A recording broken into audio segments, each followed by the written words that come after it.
في اليوم الثاني خرجنا لوسط مدينة قسنطينة ورحنا للمدينة القديمة اللي فيها سوق مدينة قسنطينة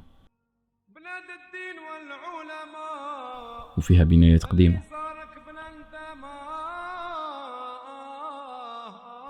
هناك تلقى جميع الحرفيين، تلقى اللي يخدموا الحلويات التقليدية المعروفة بها ولاية قسنطينة.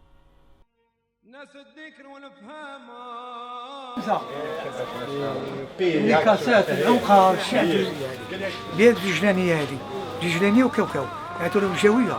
هذه الجوزين يخدموها بالبيض الابيض والعسل والجوز، نديرو طبيخة هكا تبريبارا فهمتني.